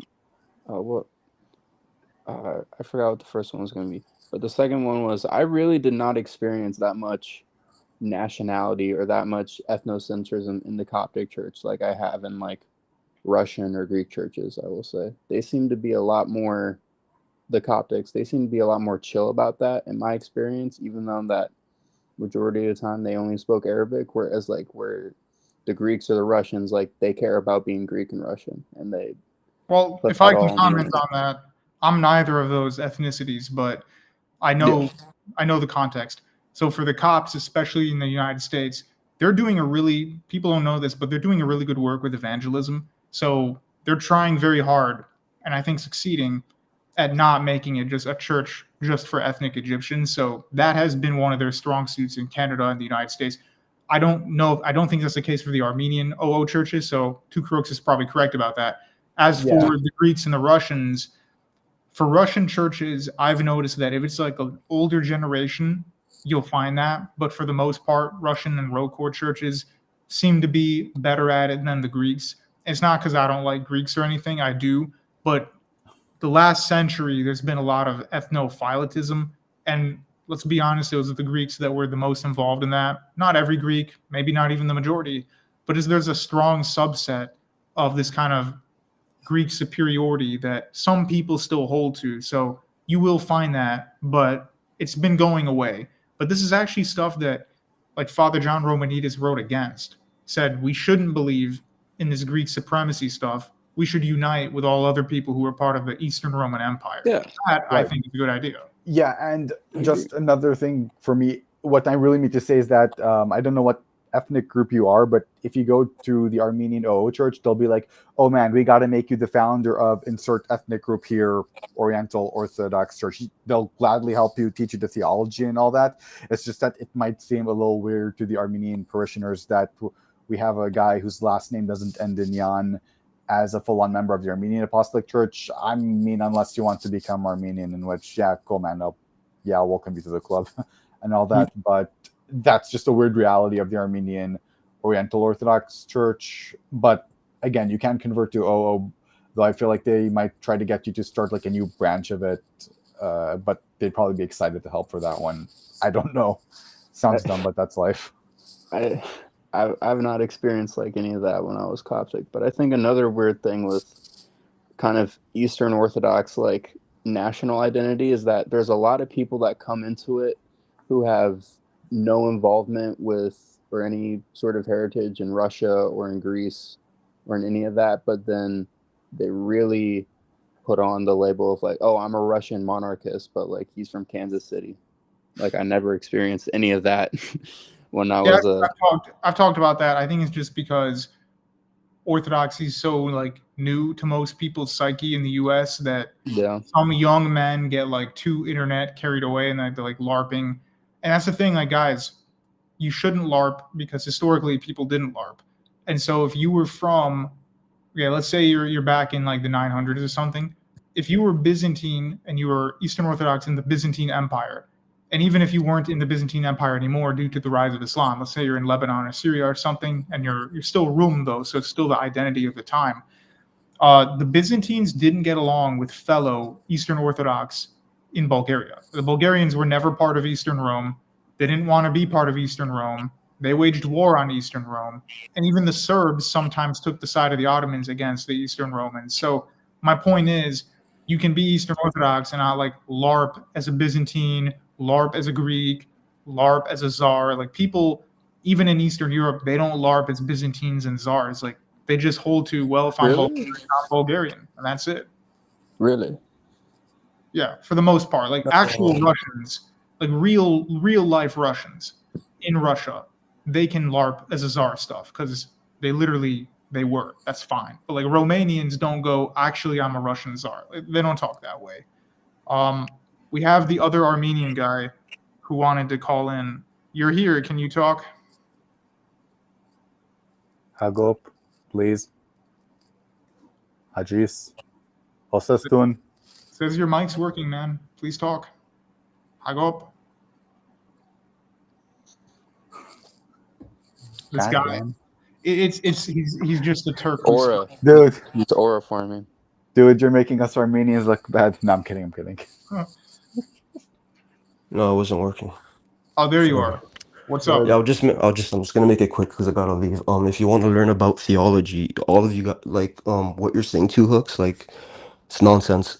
Search up, listen to the lectures of Dr. Irvine, Sebastian Brock. Learn from them. They do free lectures on YouTube, and go on Meshrope, Bishop Meshrope. He does a session on theosis. Learn from the seminaries and lectures. Like you guys are speaking nonsense, and you guys are deterring people from becoming. Dude, I'm not OO. I'm not telling people. But- Okay, I don't know what his problem What? was. Okay, What Hagop, is that, bro? he might watch this later, but Hagop, just to let you know, the subject matter of this stream is not OO versus EO, and only a few people mentioned it. And my only advice was, you should take your time reading into theology. I don't know why that's controversial. Like, you should take your time reading into theology. I don't know why anyone would be against that. I didn't even say a single thing that's anti OO theology. So I don't know what his problem is. The only thing I said about OO is that, again, some Armenian churches, like if you want to convert to Armenian apostolic churches, you might just encounter that obstacle if you're not an ethnic Armenian. I'm not making a statement against the theology.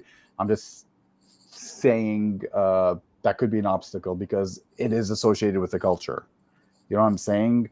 For example, Jim in Lebanon, if I wanted to convert to the Maronite church and I'm an Armenian, would like they take me freely or would they give me some obstacles too?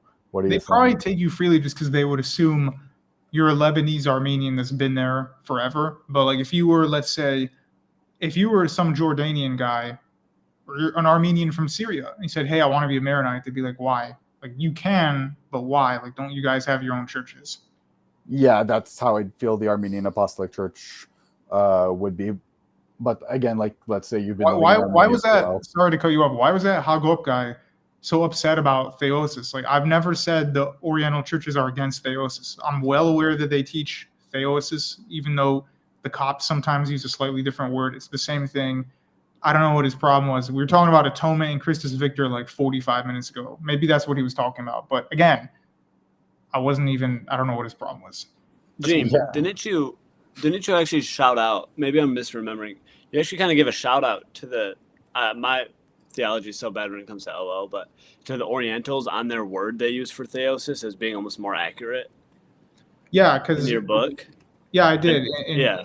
There's a Coptic priest, Father Skand or something, and I read his work on it, and he's a little polemical in his work, but he basically says, the Copts uses the word theopoiesis rather than theosis merely because we don't want to use a word that the Platonists use, whereas for the EO, we're fine using a word that the Platonists use because we're taking that word from them and just changing its meaning. But for the Copts, they have a point, so it's that's actually a part of, in a way, there's I think an argument to be made for both.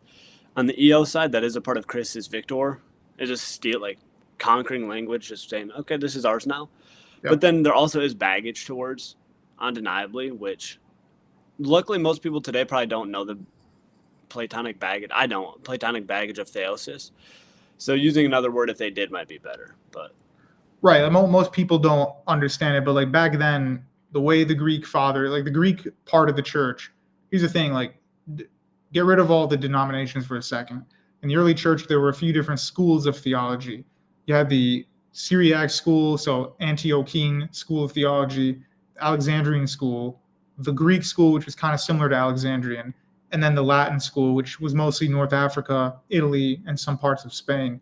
Those schools operated a little differently in how they approached theology. As you'll notice that like the Syriac school overlaps into OO, some Catholics, and the Nestorian Church.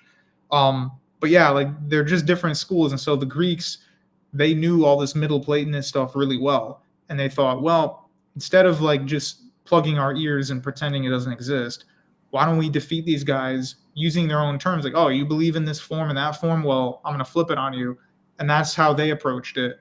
Whereas the early Latins, who didn't read Greek philosophy as much, some of them did, but most of them didn't.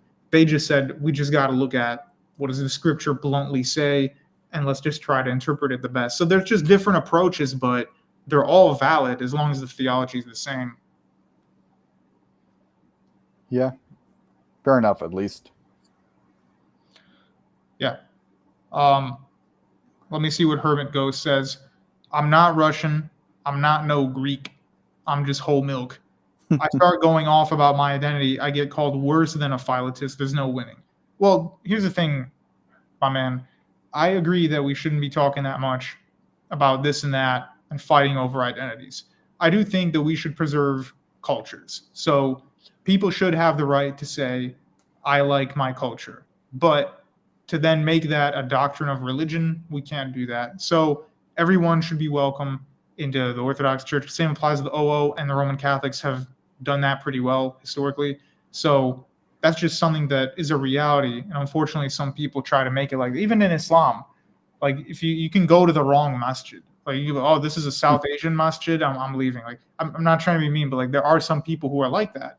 And then there are some masjids that are majority East African. And like if you're Arab, you can go, but it just might not be your exact crowd. It's just how it is in life. Different, especially in America, is like one of the only places where it's like, oh, there's a Kenyan mosque there, and then there's a Saudi mosque over there or something. Or it's like it's kind of weird and confusing. That's the American landscape. Whereas in their own countries, it's not like that. Yeah, actually, about the whole South Asian mosque thing in the Gulf countries, again, where there's a lot of South Asian foreign workers.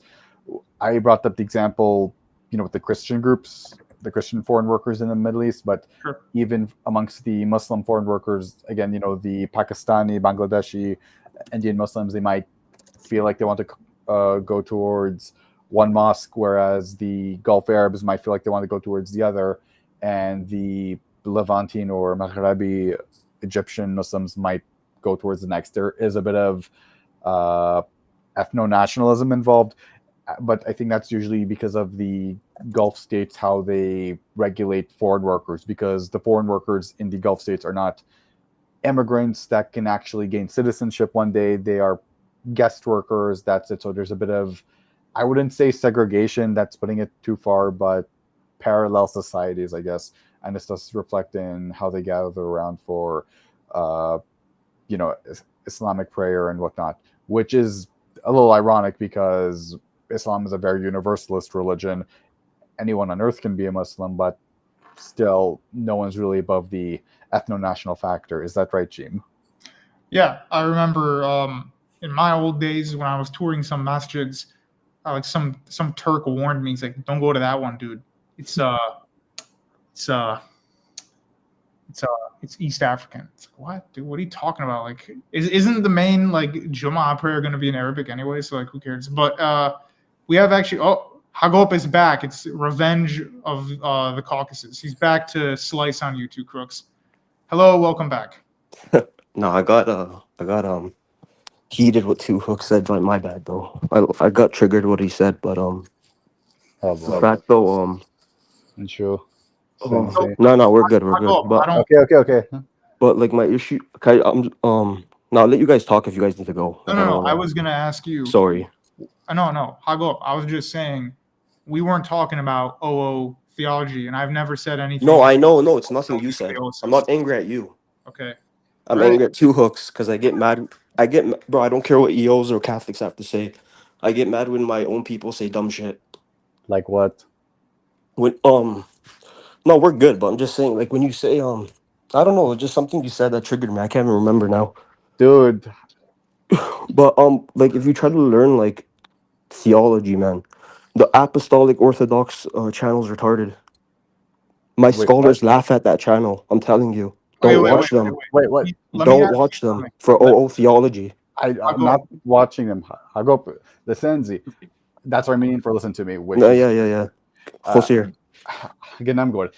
I'm not. I don't think I've watched those channels. What you're talking about. In fact, I've stated it's for some reason the search engine just doesn't direct me to OO channels. Hence why I go on to James, because sometimes he'll give me the answer as to what the OO think, because it's a little difficult for us, our people, especially to find theology when we're not living in Ayo, the Middle East. kedem, yeah. Ayo, tukidesima, ayo. Yeah. That's Armenian, so I know. Let me ask you a question, okay? I get heated because, bro, I'm very short tempered because like I've dealt with these guys and they don't listen. I was in the Discord. I'll tell you what happened. I'm not gonna expose too much. I'm not gonna give out names, but I was in the Okay, go ahead. Discord, bro, and we're like, they're saying stuff like they're teaching like Marian doctrines that like the OOs don't teach, bro. It's frustrating, and like we bring it up to our scholars in our churches or whatever. They laugh. Like they're like, what are these people talking about? Like, even like the metaphysics, they say it's just all nonsense. Yeah, If you want to, like Doctor, one of the best people to learn from for Armenians is she does free there's lectures on the seminary. I think it's Saint Nurses. Dr. Irvine, you probably know her. Chunky there. Just elaborate a bit more. She's one of like the top Armenian scholars. She's not Armenian, by the way. But she was taught in the monasteries in Jerusalem in the Armenian quarter and stuff, and she's ordained. That's who you learn from, you know. Don't like, I'm telling you guys, stay away from this YouTube crap. Jay Dyer, I don't know, like I don't like all that. I don't have a problem with them with this Sam beef. I think Sam's an idiot with this orb stuff, but like when it comes to even Sam and stuff, like the thing with Jay Dyer, I respect this. At least he has like the deacon on, you know. He has an ordained server on his channel, Yeah. so it's like you can like, and he has this priest on before too. So I'm sure he's ordained to teach, right? I'm assuming. I don't know. Yeah, Okay. that's correct. Go ahead. Okay, Sam. This guy, bro. I was a mod for this guy for 1 week, and then I left because like I started seeing clips of him like rejecting Ephesus, saying like Nestorius isn't Nestorian, and I'm like, what's going on? Is this what people are being taught on YouTube? This is crazy. Like this is like if you're outside of the YouTube world and you come in and see the theology that's being spoken, like bro, it's crazy. It's crazy. Well, So they're saying Nestorius isn't I can Nestorian. agree with you. Listen, I can agree with you that a lot of YouTube can be very misleading. I want to rein back a little bit because not yesterday, but the last stream I did, I had 2 Copts come on here and they recommended apostolic orthodoxy. So what again is their problem with the metaphysics? I don't they just scholars say just nonsense. If you talk to the teachers, they say it's nonsense. Like the teachers these are people PhDs fluent in Greek, top universities, top scholars in the churches. They're saying this is all nonsense. So why should we listen to these guys? I'm telling you this. You don't have to take my word. But I think we would I'm have gonna to give hear a shout out. I'm gonna give a reason shout out besides to. just I'm gonna people give. say. Yeah, but I'm gonna give a shout out to someone. I'm not what I'm not. He's an Armenian. He's ordained. His bishop watches his channel, and he's gonna have these top scholars on, and he's gonna try to get them to You talk about link his theology and stuff. They're in. I'm not what I'm not. Okay, I'll look He that had up. a beef with William because this guy said that Saint Gregor Narakanti taught the Immaculate Conception, but he doesn't. So he had to fall. He used to be Sam's Ma too, and then he got thrown off. Okay. But yeah, what do you think he's gonna. I'm just saying, go on his Wait, channel. let him talk. Yeah. Let Jim talk. Sorry, go ahead. Okay, yeah. First of all, we're not combating you, so you can. We're fine with you talking here. Dark Sun just says, "What do you think of the Lion's Den channel?" To you, I'm not gonna say anything. Okay. Never But really touched it. I'll look up your friend and all that. I've never really watched Apostolic Orthodoxy. People keep mentioning it. I've never had the chance to watch it. There was one channel I watched called just Syrian Christianity or something. It's run by the Malankara Church, and they just talk about the history of the church. I think their documentaries are really nice because they don't make arguments and try. It just seems like if you want to learn, they have scholars. They have like Sebastian Brock types on there, so it's good, I think. I'm just saying this because I'm not like I'm never gonna come on again and stuff. I'm staying out of this YouTube thing, but I'm just saying like these are the people like you should watch. You know, like if you're gonna learn theology, bro, like learn it from your teachers. You know, not on YouTube. Like that's all I gotta say. That's it. Okay. All right, thanks for calling in. And Hagop, just megvagyan pamabitsam kasi dude, Ayo. just calm down when you're coming onto YouTube and channels. We Armenians, we are not in the position in the world right now to have the world think less of us. There's not that many of us. We're not in the best geopolitical situation in the world. It's just when there's something you said that just triggered me. Yeah, That's okay. it. But I don't Never remember mind. what I'm it is. sorry. But sorry, I apologize. Yo, Okay. my bad, man. I I'm forgive sorry. you. No, I'm sorry though. But I Okay. know you're in Toronto. Do you go to the Holy Trinity or St. Mary's? 1 second. Let me look up the Armenian Apostolic Church, Toronto. It's been a while. Yeah, St. Mary Armenian Apostolic Church. Adianuna. Oh, so that's the prelacy. All right. All right. Should I be worried or no? No. Okay, good. Yeah, everything's good. Okay, that's not good. Good. All right, bye. That's what's because Okay. Yeah. Well, And that now was, it's school. that Yeah, was and interesting. not school. That's just God with you in Armenian. Okay, so I wasn't expecting that. I'll have to change the title when we're done. Guys, I'm not going to let anyone else in except for our friend from Southeast Asia, and then that'll be that. How's it going? Yeah, so am I audible? Hello? Yep. Okay.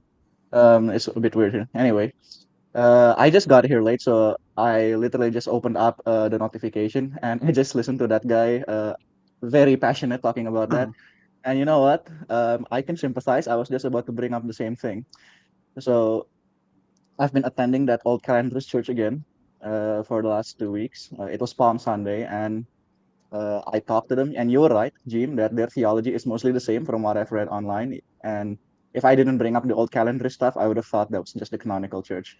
That said, I do have some gripe with people who bring up online theologians because the way I understand it, aren't the church supposed to be this ecclesialist organization where bishops and ordained clergymen are supposed to have the highest authority. Like I talked to some of the guys there in the Orthodox church, and they were like, "Do you have you listened to our priest talk online?" And that's fine, but then they also recognize or recommended Jay Dyer. So not that I have a personal problem with Jay Dyer, I just have thinking about, is this really okay? Like organizing people with certain controversial aspects and just recommending them, is this a wise decision? Well, here's how it's operated. There has been, in terms of the official Orthodox Church hierarchies, a very mixed bag. So the Orthodox Church of America, called the OCA for short, while I'm not condemning anyone who goes to their parishes, given my experience with these people, they are the most liberal that I have found, and they have definitely come down hard on anybody talking any kind of theology on the internet. But it's not because they think, oh, this is inappropriate. We only want priests to talk. Actually, in Orthodoxy, it's perfectly fine for lay people to do theology to an extent. You can't do it 19 hours a day. But the OCA did it because they were just angry that David Erhan, Jay Dyer, and these others were giving a more, let's just be honest, historic version of Orthodoxy that wasn't kind of loosey-goosey ecumenist stuff. So they were very mad, and they attempted to, I don't know if they tried to excommunicate him or something. Whereas we're getting reports of people in China and parts of Central Asia, random people that you wouldn't even think care about this stuff, are claiming that they're getting converts in their churches. And it's not like, here's the thing, like the reports are people learn about Orthodoxy from Jay Dyer, get a couple arguments, and then they just go to church. That's supposed to be the ideal method. The ideal method isn't, I'm going to sit on YouTube 12 hours a day and then not go to church or never learn theology from real priests. So this YouTube stuff should be just pushing you in the direction of getting into the door, and then they should be doing most of the actual work. And then stuff like YouTube is just, here's how to correct one thing, here's how to respond to an atheist. That's mainly what it's for, or for gathering a like-minded community. So that's the main point. So it is hierarchical, but they allow this stuff dependent on it doesn't get out of control. I Yeah, also that's have a comment on that real quick, if I can go real quick. yeah. Go ahead. Yeah, so there's not like in Orthodoxy, there's not as much of a, like, especially maybe ontological ain't the right word, but there's not as much of a distinction between clerics and laity. So obviously in role there is like what the priest does during the service. But for example, my priest brought up it was like 2 Sundays ago. He was bringing up the prayers, and this is kind of important. He was bringing up the catechumen litany. Lord, let us pray for the catechumens. And during that time, the lay leaders, the lay kind of theologians, if you will, would go and take these catechumens and teach them. So a lot of these roles are actually kind of like spread out through the church. So there's no kind of you should have a blessing to talk about orthodoxy online, especially because online is such a wide space. But in the church, the roles of teaching and learning weren't like exclusive to the priest. The priest is hopefully learned and can teach, but if the parish is big enough, it's not a bad idea to have some lay leaders who can take on some of that weight. All right, I see. Well, I have this impression because my former Catholic uncle, talked about priests like that, like there's some elevated ontological being. So I would have been under the impression that Orthodoxy is somewhat similar. Wait, your uncle was Catholic? If he was he Muslim, Well, like a convert, or no, did no, he no. marry So to? no. Oh. My aunt was from my family's side, and she married my formerly Catholic uncle. So that's how it works. Okay. Yeah. Um, I'll just have one last question because this has been going on for so long. Um, so the old calendarists, I asked them, aren't you guys in schism right now? And then they say, well, you see, since we use the old calendar and the other ones are the ones that innovating with the Julian calendar, therefore they're the ones that's actually doing the schism, just like how the Pope did the schism. That's what they said when I asked them, what do you think? I have not studied this subject in depth enough. There is a priest of the genuine or true Orthodox Church that's come on here a couple times, Father Joseph, full name Father Joseph Sweden. He has his own YouTube channel called NFTU News Orthodox or something, and that's what he'll argue as well. Of course, most Orthodox aren't part of the true or genuine Orthodox Church. As for the reasoning as to why did this change on that date? Again, I haven't done the research into it. So people ask me, oh, Gene, why aren't you true Orthodox? I haven't done the work to justify whether or not that's the issue of A, importance, or B, are what these people saying correct. So I'll have to read more into it, but it is something that I have to take a look at. But for your own situation, I would just recommend that what you're doing now seems to be good, and the attitude that you described from the church seems to be a good attitude. Do you think that issue is salvific? I mean, I know you haven't really deeply studied it, but do you think it's a big deal? I don't think it's salvific. I don't think that it's like, if you do not do the research of sitting at home on a computer or a book, researching this stuff so that you can find out whether to be true Orthodox or world Orthodox, as it's called, then you're damned to Hades automatically, or Gehenna. I don't think that's the case. And I don't think the true Orthodox themselves say that either. They just want all the other Orthodox to come to true Orthodoxy so that it's more pure or something. Yeah, again, I have this impression from the Catholics. Like, I think it's kind of absurd. Doesn't mean it's not true, but on its face, it is absurd that my salvation is somehow tied to divine bureaucracy or something. Yeah, I would agree with you there. So that's my answer for that. Yeah, all right. That's all I have to say, and hopefully we'll try to keep attending there. Cool. All right. Thanks for calling in. All right, guys. Thank you as well. I'm going to close out. So Thanks, I'm going to say goodbye. Thanks for being part of it. All right. So this was a very good stream.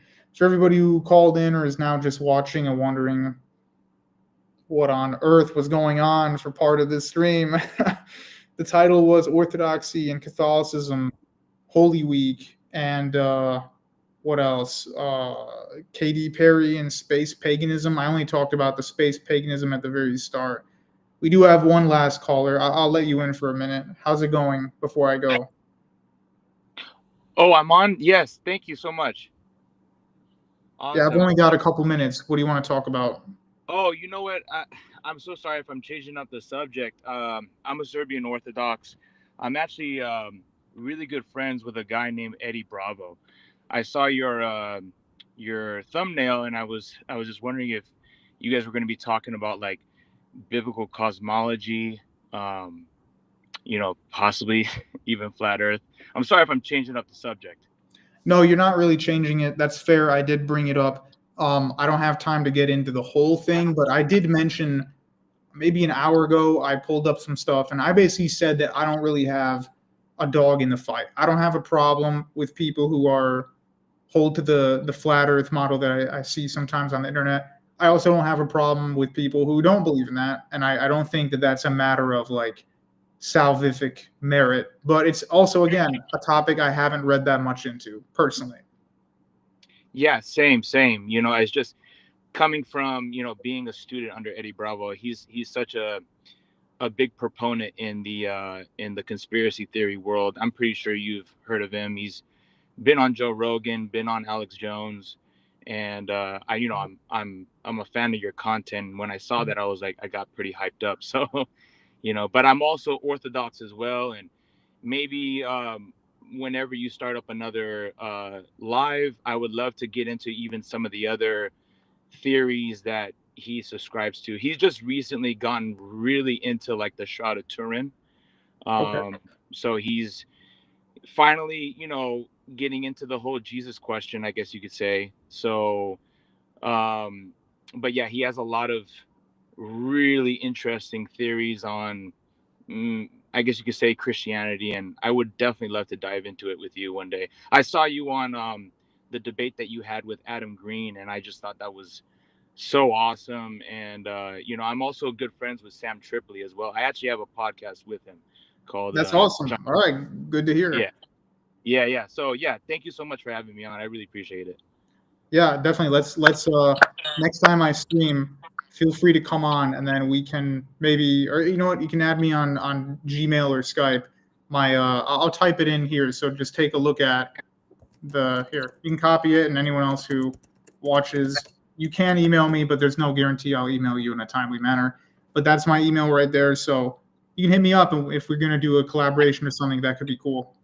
That would be so awesome. Thank you, brother. Appreciate it. And God bless. And everybody stay vigilant during the Great Lent. I know there's a lot of drama going on and stuff like that, but let's just stay strong. So thank you. Yeah, thank you. Thank you for calling in. All right. Someone called Katy Perry's apparently trying to call into the chat, but she didn't turn her mic on. Sorry, Katy. You have to wait till next time. I do have to get going. Anyway, someone asked about, I don't see the comment now, but someone asked about OCA.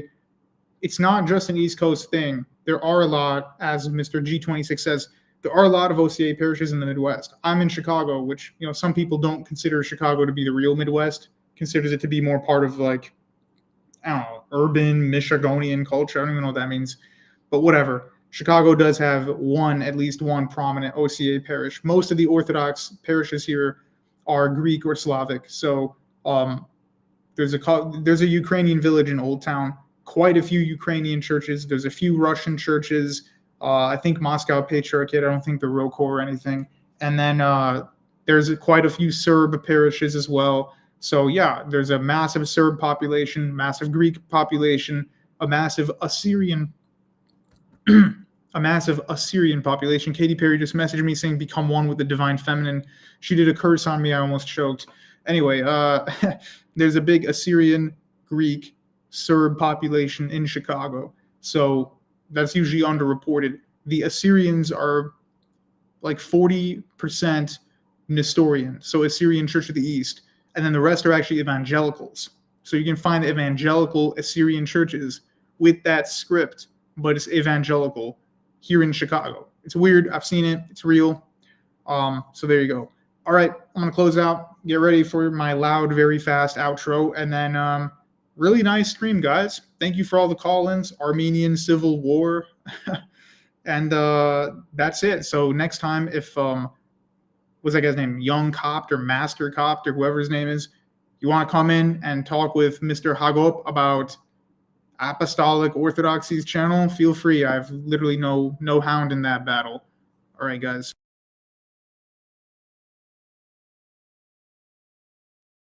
this is a part of life. Original Paramount along with the two bad wicked youths of rock.